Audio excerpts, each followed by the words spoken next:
welcome back to sunny Altrincham for the Citytilidie channel. Yes, the sun's out. These blinds are no use for ornament. It's not much of a blind. There's a sort of feeble curtain, really. But hey, we'll enjoy it. We shouldn't complain, should we? We don't get that much sun, do we? So welcome back to the Citytilidie channel. And we're in the company, of course, of Derek Hammond and Gary Silkie today again, as we look at another 2 or 3 or 4 chapters, depending how long they are and how much memories I can dredge up of my own to add to what's on the page. Of course, not got the Lost World of Manchester City. Please check out my Found World as well, where I buy memorabilia and open it live, so check that out. But it was inspired, of course, by these two gentlemen who put this book together. I think all the clubs have got their versions, etc., etc. But it's City we're interested in today, so please join me as we look at some interesting subjects. We get towards the end of it now, actually. There's not many to go now. Anyway, please, if you are new to the channel, push that subscribe button, push the bell notification. It'd be great to have you on board. All things City, of course, past, present, and forever, as long as I'm knocking around anyway, or I can muster up enough strength to do this for you. Hope you enjoy it. And please, if you are pushing buttons, just please press that little subscribe button, that notification button, and that little like button as well. I'm trying to get about 25 likes if I can. It's not a massive target, guys, but if you can get me towards it, I'll be very, very grateful.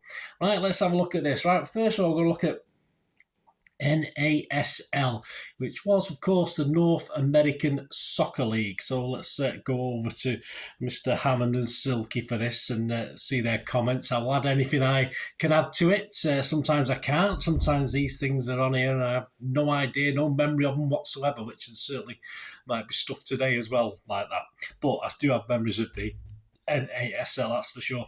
They want to say for a few short years in the 70s, it seemed just about every City player was trotting off over the Atlantic to sign up to the North American Soccer League. Well, they weren't paid that much money in the 70s. This is where they earned all the cash. They couldn't go over to China or Europe. Well, some did go over to Europe while they were good players, but of course, at the end of the careers, it was a nice little little bonus for them. Signed up for the North American Soccer League: Steve Daly, Kazu Dania, Dennis Stewart, Tony Towers, Trevor Francis, Willie Donachie, Brian Kidd. We could go on, but they don't. It was obvious to every kid in England, as well as every increasingly out-of-puff player, that NASL was future, a festival of fun with relaxed offside rules and shootouts, not to mention cheerleaders and players with Captain Kirk bare guts dressed like Evel Knievel. It was almost impossible to imagine the thrill of Pelé, Bobby Moore, Franz Beckenbauer line up together for the same New York Cosmos team, or other back from the dead stars such as Rodney Marsh, Tampa Bay Rowdies, George Best, Johan Cruyff, LA Aztecs, continuing their legendary scoring runs on pitches of lime green carpet set in towering space-age kicker domes. Yeah, I think they're mostly artificial pitches as well. I think there was grass pitches, but generally artificial ones. In America, they played perky organ music when the home team were in possession and doomy chords when the baddies had the ball. In America, they scored 6 points for a win. That's not bad, is it? Not a chiselling 2, plus a point chiselling 2. You can tell when this was written, can't you? Oh, then the 70s it was 2, wasn't it?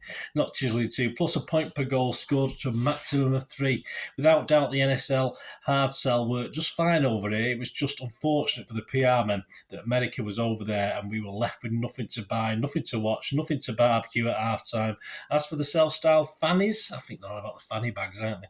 Fannies who briefly packed 80,000 capacity soccer balls to watch survivors from escape to victory huff and puff. The novelty of lucrative exhibition circuit understandably soon wore off. It certainly did. So we've got some pictures there. We've got Rodney Marsh's Rowdy's shirt, as you can see. I think they used to call them uniforms. Yeah, I think they used to call them uniforms over there.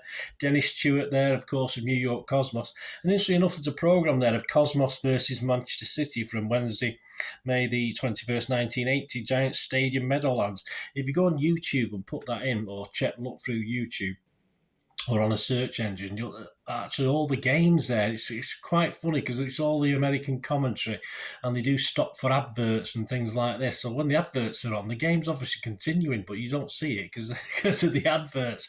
So yes, Dennis Stewart's actually playing for City in this one. So seek it out, guys. It's well worth a watch. Some great City players at the time from the late 1980, of course. Stepanovic, which I've done a recent vlog on as well. He's playing. Old Steppy's playing in that one. Of course, people like Paul Power. I couldn't figure out who was in goal. I watched bits of it. I didn't watch all the game. I didn't see the team lineups at the start. I'll have to find. But I think there's information out there on like Citytilidie website, stuff like that. So yeah, have a watch, guys. It's very, very good. We got beat 3-2, by the way, which was a bit depressing. But hey, they had a team. A lot of names I didn't recognise, but I certainly recognised on the Cosmos team. Neeskins from Holland, and of course the wonderful, fantastic, talented Franz Beckenbauer was playing as well. So there you go, the NASL. It's coming back a little bit now, isn't it? With a bit more chance of living a bit longer now than it certainly did in the 70s, that's for sure. Right, on to the next one. Right, we've got 4-3. Remember a 4-3 score, an important one? Well, I think I do. Of course, we're talking Newcastle United 3, Manchester City 4. And the guys go on to say, thanks go out to Ralph Davidson of Rochdale, who answered our clarion call to supporters who were kept stored away in a glass case on the sideboard any precious lumps of mud or clods of turf half-inch from the pitch to commemorate some hazy victory in days of yore. Yeah, I did have some of the main road pitch, and I think I've got some match day programmes. There'll be in a little packet in the match day programme somewhere, and obviously unless I dig the match day programmes or come across the match day programmes for when I'm studying something or looking up something, I probably won't find them. But I do remember me old boots. I did a charity game at Main Road in I think it was the early 2000s, late 90s, early 2000s, and there was some grass on the studs of them. But so I've still got my boots, but I think the grass is gone now. I didn't save it, so I should have done really, shouldn't I? And I think we took a bit of the Etihad pitch as well for one of the. We certainly wasn't the first Premiership win because we were in the third tier. We didn't get on the pitch, but certainly one of the ones after that, and I think that's in a programme somewhere as well. And interestingly enough, I do have a book called Jeff Hurst, 1966 World Champions. This one, which is a big solid book, all about England in 1966. But the actual page inside this page is actually there's little you probably won't see it on the camera, but there's little flecks of green. And what they've done is took the grass from the World Cup pitch, supposedly, so they say, it's actually constituted into the paper. So that's such grass from the Wembley. It might not be the World Cup final, it might be any Wembley, but they claim it is anyway, I think. So that's quite unusual if you've got that book, and you probably know about that anyway, but very interesting when you think about mementos like that. Anyway, back to what the guys were saying. And this guy called Ralph Davidson. Sir, I haven't any lumps of mud, Ralph wrote, but this grass is 100% St James's Park. So you can see it there on the picture. It looks a bit grotesque now. Not very green now, is it? That's for sure. Ralph went further than supplying mere grass, contributing an entire tableau devoted to Man City's Championship clinching victory back in sunny 67-68, as hinted at by his brilliant 4-3 domino keyring. That's superb. I mean, obviously it's Newcastle, it's black and white, but I don't think it's any particular relevance or put out as a souvenir. It's just a domino, you can pick any domino, guys, can't you? The breathtaking finale of the season was a 7-goal thrill at Newcastle, which Joe Mercer's team edged to pinch the league title from Matt Busby's reigning champions. Now, we're not suggesting Ralph got into trouble venturing out onto the pitch to celebrate the championship win. They'd have to rest a few thousand, wouldn't they, based on that. However, the man who signs himself Forever Blue does admit his figurines of Bell and Lee, so there's a picture of those up there as well. That's the sort of thing I look for on eBay, but it probably cost a little arm and a leg to get one of them.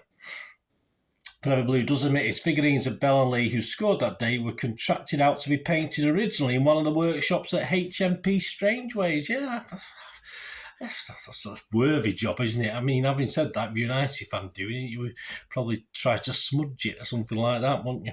Yeah, also pictures there, of course, of the grass, as we mentioned, and the programme, the St James's Park. I'm not sure if I've got that. I can't remember if I've actually managed to get hold of that. I think it was quite pricey, but I'll have to check. I can't remember now. So there you go. That's the 4-3, of course. Right, on to the next thing.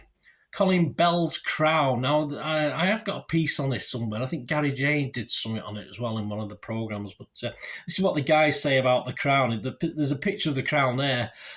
Yeah, I think even I might have been able to do something like that, and I'm not very craft work style, that's for sure. The Colin Bell crown, you know what the guys say about the 70s. If you can remember those hedonistic days of youth and hope and freedom and lager, then you weren't really there. Or that was the 60s or maybe the 80s, we can't remember. I joined the club, mate. Thanks again to Gary James for this pick of the cornerstone of Main Road folklore. Yeah, that's probably, I saw it in one of the programmes. He probably included it in there. The Colin Bell crown, which will be snapped at the City Museum. It's a nativity play style crown that a fan placed on Colin's head prior to a match in the mid-70s. Gary explains to representing being the king-like. Do you remember the incident? Do you remember the 70s? I can't remember it. I was possibly there. I mean, there's not many home games I missed in the 70s, but I just can't remember it at the time, to be honest with you. I might have got to be on my way to go and get a pint after the game or something like that. Or did you by some slender chance actually make the crown? I think Gary James might have found out. If so, Gary's keen to talk to you. As I said, I've not checked the article. He may have found out. And our last thing today we're going to have a quick look at is something that I don't remember. Now, you might remember this. I don't remember this. And it's certainly strange because it's obviously, you know, I'm a big TV fan. I watch a lot of TV films, etc. And this was something that was on TV in the 70s, and I just don't remember it. But I'm sure I must have watched it if I'd known. I was into everything sport, not just football. I was into lots of sport in the 70s. So I'm a bit perplexed that I don't remember this. Anyway, let's see what the guys say about this one. All in the Game, this is called. It's little subtitled. It was Bristol City boss Alan Dix and financial director Graham Griffiths who came up with this blend of big match and It's a Knockout in 1973. You know, so I was avid TV watcher, you know, obviously avid player of football, avid doing everything as a young kid, but I found plenty of time for watching telly as well in 1973, that's for sure. I was only 13, 14. After developing the games for a couple of years, World of Sport produced a 45-minute pilot which saw Wolves finishing ahead of host Bristol City, Derby and Chelsea. The public's appetite was whetted. A series was commissioned, and in the baking hot summer of 1976, I remember that. First summer I spent in work, it was sweltering. A shirt-sleeved crowd at Ashton Gate witnessed players from 8 clubs displaying their skills, or lack of, in a series of events with names such as Dive Bombers, Piggies in the Middle, the Slalom, Clock Run, Ring of Confidence and Soccer Skittles, and Derby beat Norwich in the final. ITV's A-team employed were Dickie Davis, Brian Moore commenting and Clive Thomas officiating over some quite involved games. So, I mean, I was a big fan of It's a Knockout. There's no doubting I would have watched this, but I say it doesn't stick in the memory. The series returned to the following summer with Jimmy Bloomfield's Leicester side finally winning something ahead of Bristol City, Ipswich, Leeds, Manchester City, QPR, St Mirren and Wolves. We watched every programme religiously before going outside to try and reconstruct the skill test for ourselves, and the programmes did well in the ratings, but sadly the second series proved to be the last. We feel it is now unlikely to return if you get the insurance. Can you imagine asking Alexander Kolarov or Sammy Nasri to do something out of contract? It's all good fun. Remember Kevin Keegan, was it in Superstars when he went flying off his bike? I think you can still see that on YouTube somewhere. That was quite funny in a way. It's called 3 in a Ring, lads. Each player has to touch the ball without it touching the ground, then pass it to the goalkeeper who puts it into a basket. So it's the sort of thing they do in training now, isn't it? And obviously it used to be a programme. As I say, I'm gutted that I missed it. There's a great image there, of course, of Tommy Booth, Kenny Clements, Joe Corrigan. Is that Barry Siltman? I think it's Barry Siltman. It looks a bit like Barry Siltman. Obviously, it's subtitled underneath. Remember City Stars competing in Beat the Wall or maybe Ring of Confidence. I think that's more like Beat the Wall, that I would have thought, weren't you, looking at the picture that they've shown there. But very, very interesting. So, yes, that's all in the game. So, yeah, as I said, if you remember that, let me know. I certainly don't. And to finish off, yeah, we'll have another one to finish off. Say we haven't got many. Golden goals. How about golden goals? Well, yeah, back in the days when TV audiences were still dazzled by the technology involved in screen and action replay 5 minutes after an incident had occurred, along came this reassuringly old-school trick which put replay power firmly in the hands of the fans. Fact is, there was no simple scan or search or facility on a massive reel of crinkly flyaway film. And don't forget you needed not one but 2 expensive cameras pointing at the match if one of them was going to be unspooled and rewound laboriously to hunt for a goal.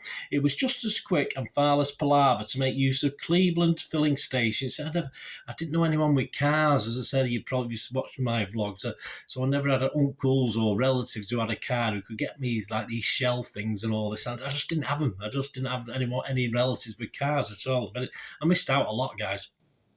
Cleveland filling station forecourts provide every fan with a personal photograph of the goal, in some cases several years later. So it wasn't very up to date. Not even as impressive as the Daily Mirror's audaciously crap Flickr book. They were fantastic, those Flickr books. How dare they say they were crap? I used to have that. I'd love to still have them now. And I remember one I had. I don't know why, but I kept thinking the goalie might save it. It was the George Best goal against Benfica where he rounded the goalie and the goalie was diving back.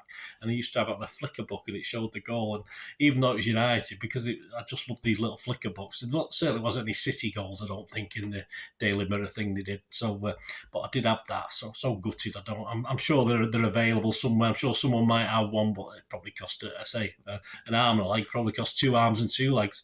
But yeah, do you remember the Flickr books, guys? Anyway, we'll carry on with this. Getting near the end. You might argue where players starred like little stickmen and jumping up and down in the corner of the nation's jumbo jotters. Well, it was better than that. It was pretty good. They were very good, those Flickr books. Guy, you can keep your newfangled video cassette recorder with its confusing system of record and rewind and play.